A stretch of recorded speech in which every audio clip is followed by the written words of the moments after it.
죄인인 우리가 하나님의 은혜로 예수님을 믿고 구원받아 날마다 믿음으로 하루하루를 살아가고 있습니다.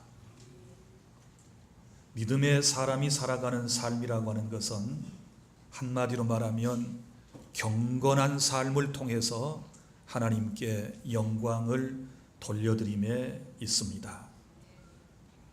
우리가 주의 은혜로 구원받은 것도 너무너무 감사하고 행복한 일인데, 하나님께서는 오늘 말씀을 통해서 우리에게 뭐라고 말씀을 하시는가 하면, 경건한 사람에게는 주님께서 두 가지 약속을 베풀어 주셨는데, 금생과 내생에 하나님께서 약속하신 복을 받게 될 것이다 라고 우리에게 말씀을 해 주셨습니다. 나는 이런 복이 여러분들 모두에게 임하실 수 있기를 바랍니다. 하나님께서 주시기를 원하는 복은 영적인 것도 그리고 육적인 것도 모두 함께 포함되어 있는 하나님께서 예비하신 복을 말씀을 하고 있습니다. 그리고 또 우리 주님께서 약속하신 것은 금생과 내생의 복을 약속해 주셨습니다.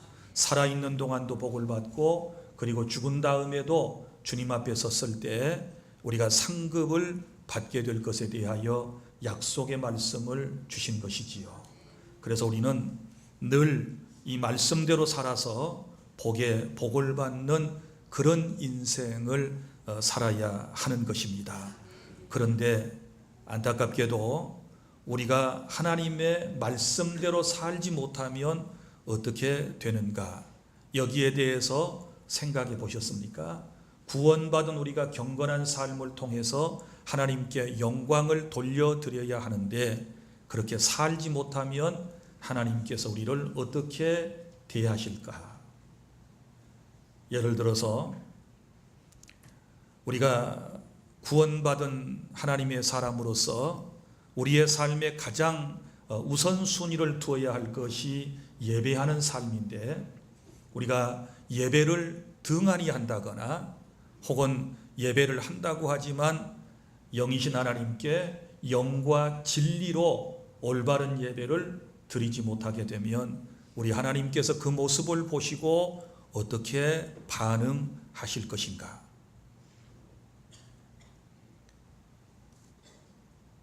하나님께서 기뻐하시는 예배도 있지만 하나님께서 못마땅하게 생각하시는 예배도 있을 수 있거든요. 가인과 아벨의 제사는 똑같은 제사였습니다. 그러나 하나님께서 받으시는 제사도 있었고 받지 않은 제사도 있었던 것처럼, 우리가 매번 주님 앞에 나와서 예배하지만 내가 예배할 때 하나님께서 받으시는 예배도 있고 하나님께서 받지 않으시는 예배도 있다는 사실을 아셔야 할 것입니다. 그런데 내가 올바로 예배하지 못했을 때 우리 하나님의 표정은 어떠하실까? 하나님이 그대로 내버려 두실까? 하나님께서 그냥 넘어가실까? 아니면 또 다른 하나님의 어떤 대책이 있으실 것인가? 뿐만 아니라 하나님께서 우리가 세상을 살아가는 동안에 많은 물질을 주셨습니다. 우리는 빈손 들고 왔지 않았습니까? 그런데 하나님께서 우리의 삶 가운데 얼마나 많은 것들을 풍요롭게 주셨는지 모릅니다. 그런데 아까워서 하나님이 말씀하신 11조를 온전히 구별하여 드리지 못하는 삶이 되었을 때 우리 하나님 어떤 표정이실까? 인색한 마음으로 주님의 사업에 동참하지 않게 되었을 때 하나님께서 어떻게 반응하실까? 바쁘다는 핑계로 주님의 일을 멀리하고 또 게을리하게 되었을 때 우리 하나님께서는 그냥 넘어가시는 것일까? 자신의 건강을 핑계 삼아 헌신과 충성을 구원받은 성도가 하지 않는다면 어떻게 될까요? 세상 일이 너무 분주해서 깨어서 기도하라고 하는 주님의 말씀을 실천에 옮기지 못하고 인간의 힘과 인간의 능력으로만 세상을 살아가려고 발버둥을 친다면 그 결과는 어떻게 될까요? 우리 주님께서는 구원받은 저와 여러분에게 내가 형편없는 너를 사랑하고 구원해 준 것처럼 너도 원수와 같은 내 형제자매를 사랑하라고, 섬기라고, 축복하라고 우리에게 말씀을 하셨는데 여전히 원수를 마음에 두고 미워하고 시기하고 질투하고 그를 저주하는 삶을 살아간다면 우리 사랑의 하나님께서 우리에게 어떻게 반응하실까요? 저는 여러 가지 질문을 하나님께 그리고 내 자신에게 던져보고 하나님의 말씀을 통해서 그리고 주님께서 우리에게 보여주신 여러 신구약 시대의 인물들을 통해서 그 답을 얻을 수가 있었습니다. 사랑하는 여러분, 다시 말씀을 정리해 봅니다. 하나님의 은혜로 구원받은 우리는 어떻게 살아야 돼요? 경건한 삶을 통해서 하나님께 영광을 돌려드려야 되는데 내가 그러한 삶을 살지 못하면 하나님께서 어떻게 반응하실까? 우리 성경 히브리서 12장 5절부터 13절 말씀을 통해서 우리가 하나님의 음성을 듣기를 원합니다. 다 찾아보시겠습니다. 신약성경 히브리서 3장 5절은 신약성경 367쪽에 있습니다. 5절부터 제가 한 절씩 읽고 설명을 드리겠습니다. 우리가 경건하게 살지 못하면, 하나님의 말씀대로 살지 못하면 어떻게 될까? 5절, 또 아들들에게 구원하는 것 같이 너희에게 권면하신 말씀도 잊었도다 일렀으되 내 아들아 주의 징계하심을 경히 여기지 말며 그에게 꾸지람을 받을 때에 낙심하지 말라. 아멘. 여기 보면 아들들에게 구원하는 것 같이 그랬습니다. 누구의 아들입니까? 하나님의 아들, 딸, 구원받은 성도에게 하신 말씀입니다.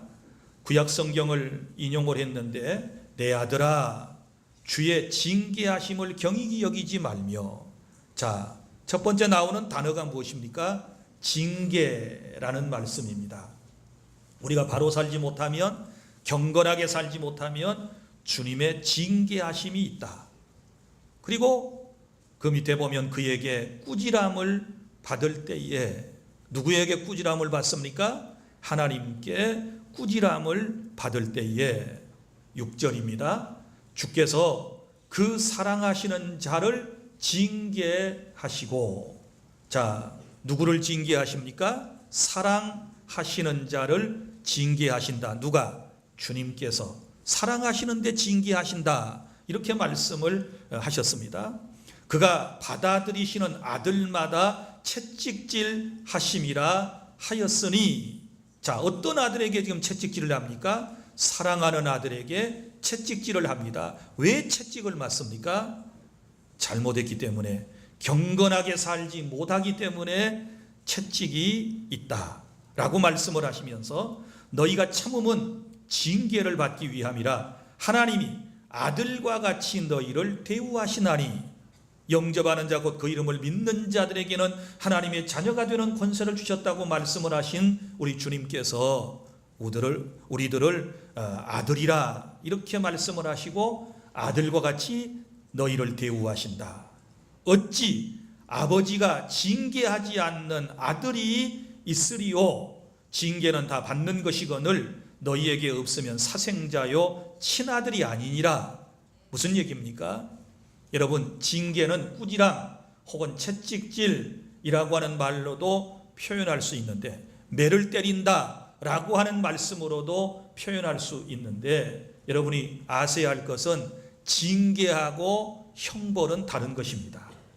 징계는 이미 구원받은 성도에게 하나님께서 교정을 목적으로 거룩하게 살라고 하나님께서 올바로 우리 인생을 만드시기 위하여 내리시는 것을 징계라고 그러고, 그리고 형벌이라고 하는 것은 끝까지 하나님의 사랑을 거부하고 예수 안에 살지 않는 것을 형벌이라고 그러는데, 이 형벌은 불신자가 받는 것입니다. 그래서 저와 여러분에게는 형벌이 아니고 올바로 살지 못했을 때 징계가 임한다는 사실을 기억하시기를 바랍니다. 그런데 여기 보면 징계를 받는 사람이 누구예요? 친아들이기 때문에 징계를 받는다. 여러분 보십시오. 길거리를 지나가다가 10대 아이가 담배를 피우고 또 술주정을 하고 어떤 기물을 파손하고 할 때 내 친아들 아니면, 내 자식 아니면 대부분 그냥 다 못 본 채 하고 지나갑니다. 그거 간섭했다가 되려 큰일을 당하는 경우가 있거든요. 그런데 길가에서 내 자식이 그런 못된 짓을 하고 있으면 친부모는 어떻게 할까요? 꾸지람을 하고 채찍질을 하고, 그리고 그를 올바른 자식으로 만들어 보려고 하지 않겠습니까? 9절입니다. 또 우리 육신의 아버지가 우리를 징계하여도 공경하였거든 하물며 모든 영의 아버지께 더욱 복종하며 살려 하지 않겠느냐. 그래서 영의 아버지, 우리 하나님께 복종하라고 징계를 허락하신다. 깨달아지셨으면 아멘. 그들은 잠시 자기 뜻대로 우리를 징계하였거니와 부모는 잠시 자기 뜻대로 우리를 징계하였지만 오직 하나님은 누구의 유익을 위하여? 우리의 유익을 위하여 그의 거룩하심에 참여하게 하시느니라. 징계의 목적이 무엇입니까? 거룩하게 살라고. 아멘.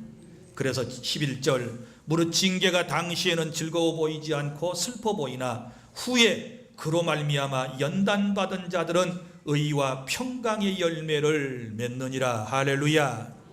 징계를 받을 때 다 힘들지요. 즐거워하는 사람이 어디 있겠습니까? 슬퍼 보이지 않습니까? 그러나 그 징계의 결과는 의와 평강의 열매임을 믿으시기를 바랍니다.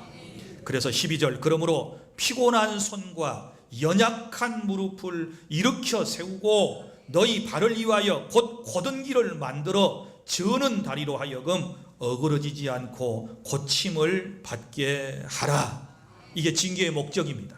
우리가 절면서 어그러진 길로 가고 있기 때문에 징계는 저는 우리를 올바로 고쳐서 올바른 길로 가게 하려는데 그 목적이 있다라고 하는 사실을 믿으시기를 바랍니다.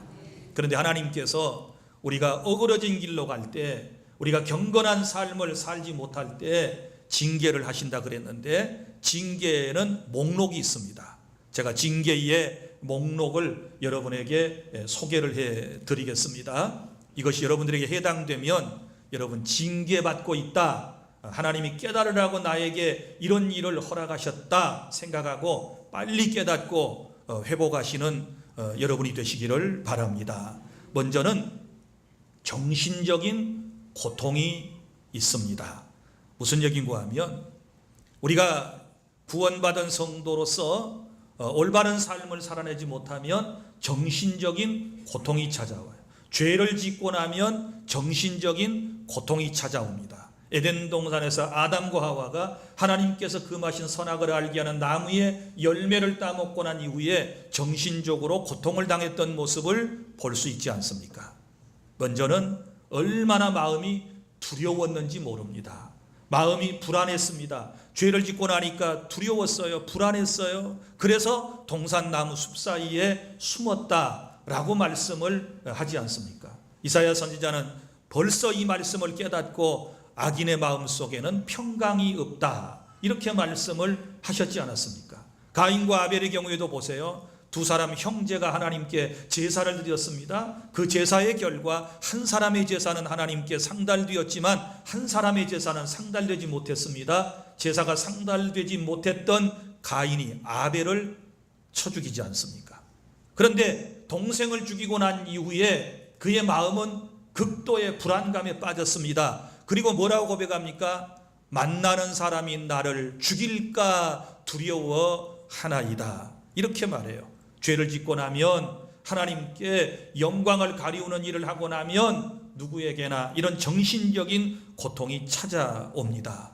정신적인 고통이 찾아오면 기쁨은 그의 삶에서 떠나게 되는 것이고 행복감은 찾아볼 수가 없을 것입니다.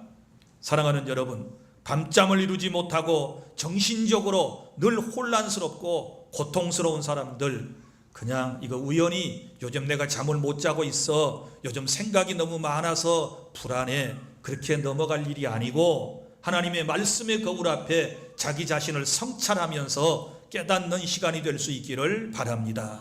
우리가 하나님의 말씀대로 바로 살았다면 어찌 마음이 불안하겠습니까? 다 행복해야 하는 것이고 다 기뻐야 하는 것이고, 우리가 기도를 많이 했다면, 우리가 하나님께 큰 은혜를 받았다면 우리 모두의 감정은 정말 행복, 또 행복한 삶이 되어야 되지 않겠습니까?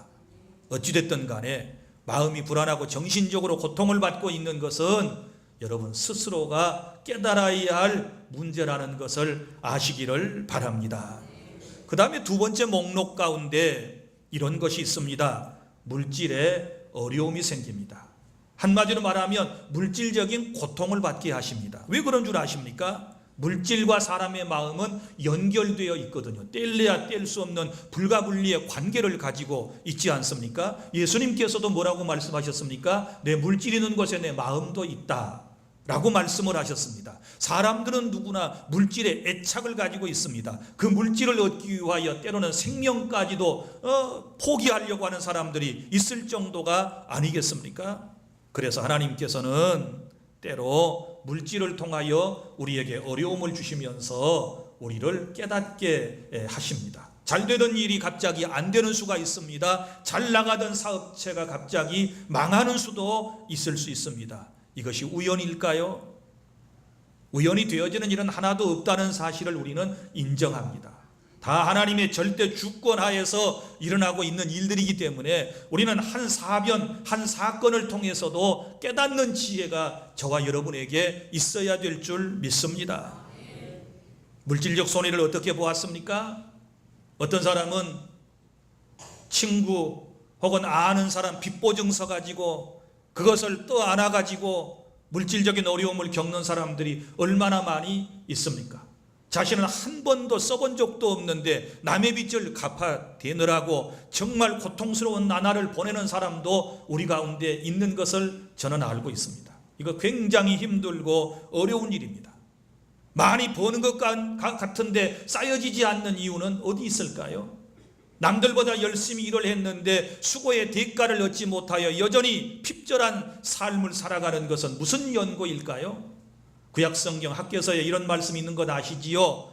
여러분, 하나님의 뜻을 저버리고 하나님의 영광스러운 삶에 먼저 참여하지 아니하고 자기 육신의 삶에만 정신이 팔려가지고 그곳에 몰두하는 사람에게 주님이 하신 말씀, 뚫어진 전대라는 말씀을 쓰셨습니다. 하나님이 불어버리셨다라는 말씀을 쓰셨습니다. 무슨 얘기인가 하면 뚫어진 전대, 돈주머니를 아십니까? 아무리 많이 집어넣어도 돈주머니에 구멍이 나 있으면 다 빠져버리지 않겠습니까? 아무리 많이 쌓여져 있다 할지라도, 쌓아놓는다 할지라도 전능하신 하나님께서 후 하고 불어버리시면 그것이 어떻게 되겠습니까? 사랑하는 여러분, 물질적인 어려움을 겪고 있는 분들은 깨달을 수 있기를 바랍니다. 육신의 질병을 치유하는데 아까운 돈이 11조 이상으로 더 많이 나아가 버리고 그동안 인색하여 드리지 못하고 헌신하지 못했던 그 이상으로 치료하는데 다 나가버리고, 또 어떤 사건이 터져가지고 그것을 무마하고 그것을 해결하기 위하여 수많은 돈들을 지출해야 할 때 그 마음은 얼마나 아프겠습니까? 여러분, 물질의 핍절함을 당하고 있는 분들, 오늘 하나님의 징계 아닌가 한 번쯤 생각해 보시고 깨닫는 시간이 되시기를 바랍니다. 그리고 또 징계의 목록 가운데 이런 것도 있습니다. 가장 가까운 사람을 통해서 고통을 받을 때가 있습니다. 가까운 사람이 내게 행복을 가져다 줄 수도 있지만 가장 가깝고 가장 믿고 가장 의지했던 사람이 내 마음을, 내 삶을 힘들게 할 때가 있습니다.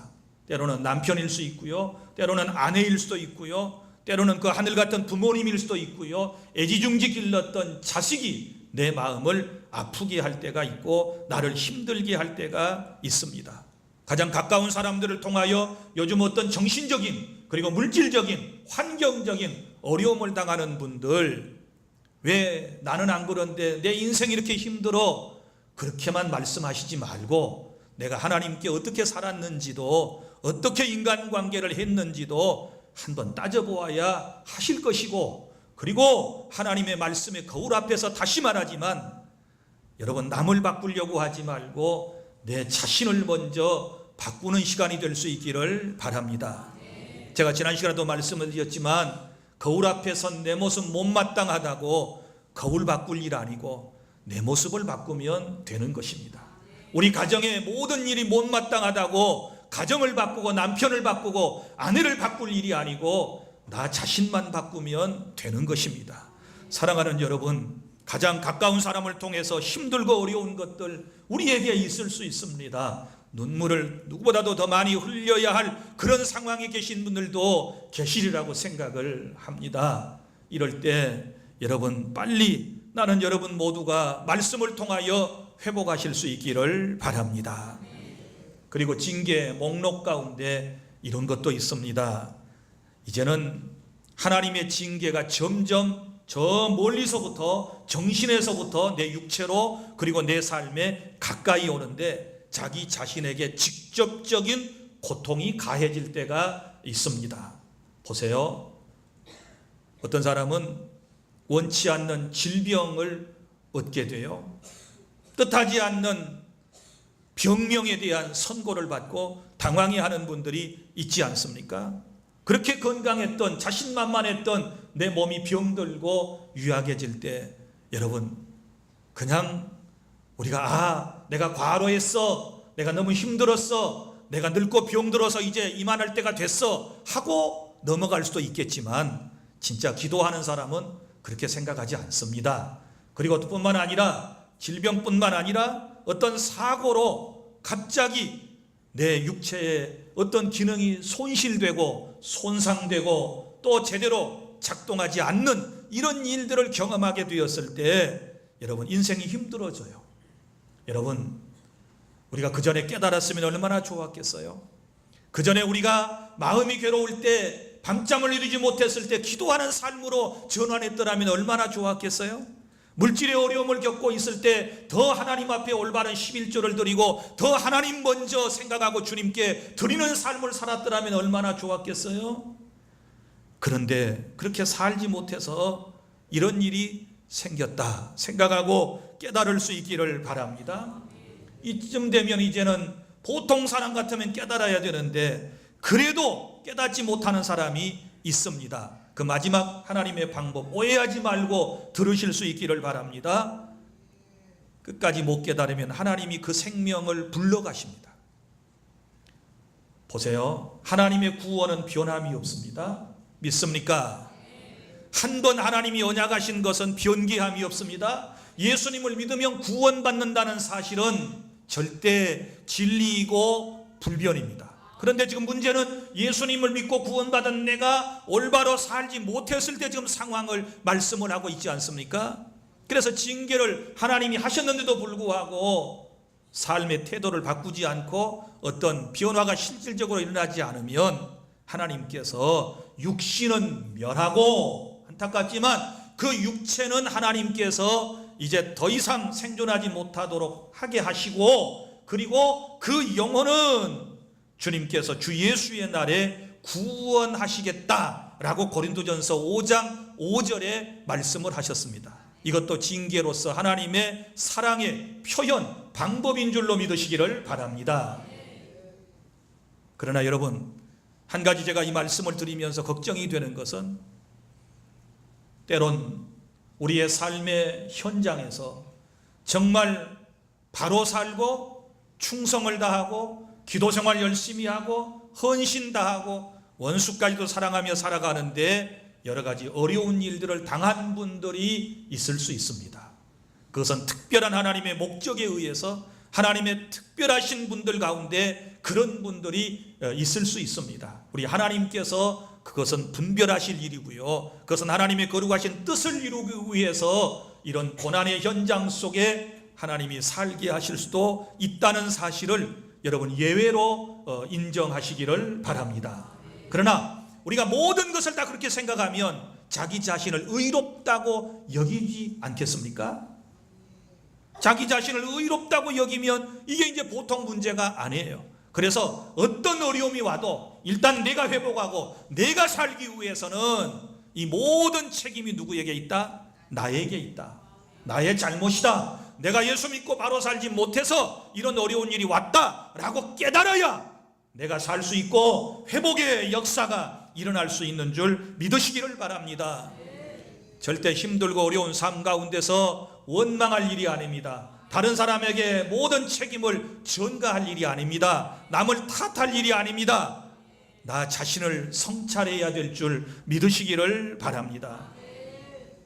요나는 풍랑을 만났을 때 자기 자신 때문에 배에 탄 수많은 사람들이 어려움을 겪고 있다는 사실을 생각하고 뭐라고 고백했습니까? 여러분이 큰 풍랑을 만난 것이 나의 탓인 것을 압니다. 나를 들어 바다에 던지시오. 그러면 이 풍랑이 잔잔해질 것이요 라고 얘기했고, 요나가 바다에 던져지게 되었을 때 성난 풍랑은 잔잔하게 되고 요나도 죽을 것 같았지만 요나도 살고 배에 있는 사람도 살게 되었음을 우리는 믿습니다.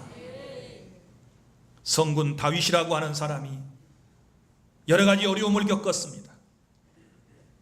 충성을 다했던 주군인 사울 왕에게 생명의 위협을 느끼고 날마다 도망하는 신세가 되지 않았습니까? 어렵사리 왕이 되었는데 압살롬이 또 반역을 했어요. 이거 아들입니다. 사랑하는 아들이 반역에 칼날을 들었습니다. 그래서 아들을 대항할 수 없어서 그는 이리저리 도망다니지 않습니까? 나중에는 자기하고 견주어서 그 아무것도 아닌 인생인 한 사람이 자기에게 돌을 던지면서 욕을 하고 자기의 마음을, 인격을 손상시키지 않습니까? 그럴 때 다윗이 뭐라고 얘기합니까? 절대 그런 사람들을 처단하지 않습니다. 자기의 죄를 먼저 생각하고 하나님 앞에 회개를 시작했습니다. 시편의 내용 가운데 보면 다윗이 철저하게 회개했던 대표적인 회개의 시가 10편이 나옵니다. 그래서 다윗의 회개시 10대 시라고 그러지요. 얼마나 하나님 앞에 몸부림치면서 처절한 회개를 하나님 앞에 했는지 모릅니다. 여러분, 징계를 받을 때 깨닫고 회복하는 것이 은혜인 줄로 믿으시기를 바랍니다. 교회에 왜 오셨습니까? 왜 오늘 말씀을 듣습니까? 왜 여러분이 끝까지 주님을 섬기셔야 합니까? 우리가 회개하고자 함이고 우리의 삶이 회복되어서 하나님의 은혜 가운데 살다가 천국 가기 위해서 우리가 오늘 이 자리에 나왔고 하나님의 말씀을 지금 경청하고 있는 것 아니겠습니까? 사랑하는 여러분, 그럼 이제 깨달았으면 우리 어떻게 살아야 할까요? 오늘 본문 말씀을 유의 깊게 보시기를 바랍니다. 7절, 망령되고 허탄한 신화를 버리고 경건에 이르도록 내 자신을 연단하라. 경건에 이르도록 내 자신을 연단하라. 신화나 이런 것들 쓸데없는 소리 하지 말고 다른 얘기할 것 없고 경건에 이르기를 내 자신을 연단하라. 이 연단하라고 하는 말은 훈련하라, 연습하라 라고 하는 말과도 같습니다. 다윗은 이 글을 쓰면서 무엇을 생각한 줄 아십니까? 저 당시의 체육관에서 운동선수들이 운동 경기에 나가기 위해서 땀을 흘리면서 정말 최선을 다하여 열심히 자기의 육체적 단련을 하고 기술을 연마하는 그 모습을 생각하면서 지금 이 글을 쓰고 있는 것입니다. 그런 열심히, 그런 땀 흘림이 있을 때에 챔피언이 되는 것이고 승리자가 되는 것이고 면류관을 받았을 수 있는 것 아니겠습니까? 사랑하는 주 안의 성도 여러분, 구원받은 우리가 경건하게 살아서 금생과 내생에 약속된 복을 받기 위해서는 여러분, 우리에게는 이 훈련, 이 연단이 필요해요. 두 가지 지금 연단을 말씀을 하고 있지 않습니까? 8절에 보면 육체의 연단은 약간의 유익이 있으나, 육체의 연단은 육체의 어떤 경기를 해가지고 면류관을 쓰고 상급을 받고 또 사람들에게 환영을 받는 것을 의미하지 않습니까? 이것을 위하여 육신적으로 열심히 지금 운동을 했다 그 말이지요. 그런데 보세요, 약간의 유익이 있으나, 몸을 열심히 단련하는 것은 약간의 유익, 이 말은 육체적 유익을 의미하는 것이죠. 영적인 것까지 의미하는 것은 아니에요. 이건 약간이에요. 그런데 뒤에 보세요, 경건은 약간이 아니고 뭐예요? 범사에 유익하니. 할렐루야. 영과 육이 다 함께 유익한 줄로 믿으시기를 바랍니다. 그리고 그 결과가 무엇입니까? 금생과 내생의 약속이 있느니라. 금생은 살아있는 동안에, 내생은 죽은 다음에 하나님께서 우리에게 놀라운 복을 주시겠다는 약속의 말씀입니다. 믿으시기를 바랍니다. 그러면 우리가 경건에 어떤 연습을 해야 될까요? 먼저는 예배 훈련을 잘 하셔야 돼요. 하나님이 우리를 구원하신 목적이 구원받은 우리를 통하여 영광을 받으시려고, 예배를 받으시려고 우리를 구원하셨다는 사실을 믿으시기를 바랍니다. 영이신 하나님께는 영과 진리로 예배해야 될 줄 믿습니다. 그래서 우리는 예배에 목숨을 걸어야 합니다. 내 삶의 구원받은 성도로서 가장 중요한 것은 1순위는 예배임을 믿으시기를 바랍니다. 그래서 예배는 준비하고 일찍 적어도 10분 전에 예배실에 들어오셔서 착석을 하고 앞자리에 앉아서 주신 말씀마다 아멘으로 화답하고 하나님의 은혜에 흠뻑 젖어서 모든 영광은 하나님께 돌려드려야 될 줄 믿으시기를 바랍니다. 이것도 일종의 훈련이에요. 훈련. 예배는 하나님을 만나는 행위입니다. 일국의 대통령을 만나러 갈 때도 만나고 온 사람들의 얘기를 들어보면 절차가 있습니다. 어떤 날 몇 시에 어디에서 만나기로 약속이 되어 있으면 반드시 몇 시간 전에 그곳에 나갑니다. 그리고 그 대통령을 만날 때의 주의사항을 그 주변의 직원들에게 듣게 됩니다. 만날 때는 인사는 어떻게 해야 되고, 그 다음에 악수할 때는 먼저 손 내미는 게 아니고 대통령이 손을 내밀면 악수를 하고, 그리고 손을 잡을 때도 꽉 잡는 게 아니고 살포시 잡아야 하고, 그리고 흔들지 말 것이며, 그리고 대통령을 바라볼 때는 뻔히 쳐다보는 게 아니고 이목구비 가운데 어디 부분을 봐야 하고, 그 다음에 설 때는 어떤 자세로 서야 하고, 이런 모든 것들을 다 지시를 먼저 받는 것이지요. 그리고 심지어 어떤 상을 받을 때는 예행 연습까지도 하지 않습니까? 그래요. 그리고 난 다음에 대통령을 만나요. 그런데 우리는 만왕의 왕이신 하나님께 지금 나와서 예배할 때 훈련 없이 어떻게 되겠습니까? 예배는 훈련이에요. 믿으시기를 바랍니다. 그래서 철저히 훈련하고 예배의 성공자가 되면 신앙의 성공자가 되고, 신앙의 성공자는 여러분 인생의 성공자가 된다고 그러지 않습니까? 그래서 예배 훈련을 잘 받으시고, 우리 예배에 만날 늦으시는 분들 죄송하지만 안 나온 것보다는 훨씬 여러분이 잘하신 일이지만 이왕에 나오실 바에는 여러분 좀 일찍 나오세요. 그리고 늘 지각하는 분들은요, 자기 시계를 적어도 10분 정도 빠르게 해놓고 인생을 움직이도록 하세요. 시계를 10분 정도 빠르게 해요. 그리고 항상 10분 빨리 행동하면 그 사람은 그만큼 회사에서도 사회에서도 인정을 받게 될 줄로 믿으시기를 바랍니다. 출근도 남보다 10분 먼저 하고, 그렇다고 퇴근을 또 10분 먼저 하면 안 되겠지요. 사랑하는 여러분, 예배 훈련 잘 우리 주안의 성도들은 받아야 될 줄 믿습니다. 그리고 기도 훈련도 잘 받으셔야 돼요. 기도도요, 막상 하라고 그러면 어떻게 기도하는 줄을 사람들이 잘 몰라요. 그래서 제가 여러분들에게 기도할 때마다 요즘 5분 기도를 주일 낮 예배 시간에 하고 있는데, 제가 기도는 5가지 내용이 포함되어져야 할 것을 미리 말씀을 하지 않습니까? 자, 먼저는 모든 영광은 하나님께 돌려드리고, 그 다음에 하나님께 감사의 기도를 하고, 그리고 난 다음에 회개의 기도를 하고, 그리고 난 다음에 내 기도 제목을 주의 뜻에 따라 구해야 하고, 그리고 난 다음에 다른 일을 위한 도고기도, 국가와 나라와 민족과 교회 공동체와 오늘 또 설교를 하는 이와 그리고 예배에 나오지 못한 이들을 위하여 기도하고, 그 다음에 예수님의 이름으로 기도하는 것입니다. 여러분, 우리 예수님께서 전도하는 방법, 설교하는 방법, 이런 건 가르치신 적이 없지만 우리에게 기도는 정확하게 가르쳐 주셨는데, 그것이 바로 주기도문인 줄로 믿으시기를 바랍니다. 그리고 기도할 때는 가능하면 내 기도 소리가 내 귀에 들릴 만큼한 소리로 여러분이 기도하는 훈련을 하셔야 돼요. 늘 마음속으로 눈만 감고 가만히 있으면 잡된 생각들이 막 들어와서 기도의 줄을 놓쳐버리게 돼요. 그리고 내가 내 소리로, 작은 소리로 기도하지 않게 되면 옆에서 기도하는 사람의 기도만 다 듣고 가게 돼요. 그러니 내 기도 소리를 내가 귀에 들릴 만큼한 소리로 평소에 그렇게 기도 훈련을 하시고, 또 기도하는 사람 옆에서 귀를 쫑깃하고 나는 기도하지 않고 다른 사람의 기도를 엿듣는 이런 행위도 중단되어져야 한다는 사실을 기억하시기를 바랍니다. 그리고 말씀 훈련도 우리가 철저히 받아야 되지 않겠습니까? 경건한 삶을 살려면 말씀이 필요한 것이지요. 신앙과 행위의 유일한 규범은 성경 말씀입니다. 우리가 성경을 읽지 않고 어떻게 주님의 뜻을 알고, 성경을 읽지 아니하고 어떻게 하나님을 기쁘시게 하는 삶을 살아내겠습니까?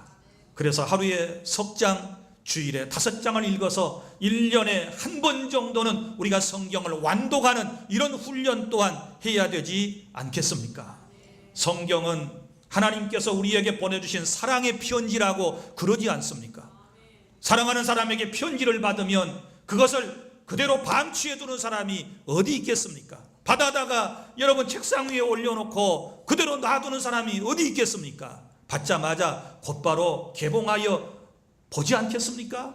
마찬가지입니다. 하나님의 말씀인 성경을 날마다 정독하고 그 말씀을 날마다 묵상하며 살아가면 우리의 삶이 변화가 일어나게 되는 것을 저는 확신합니다. 그리고 드림과 섬김의 훈련도 받아야 되겠지요. 하나님께 내 삶을 드리고 또 누군가를 섬기는 것도 훈련이 필요해요. 겸손한 것, 친절한 것 다 훈련 없이는 안 돼요.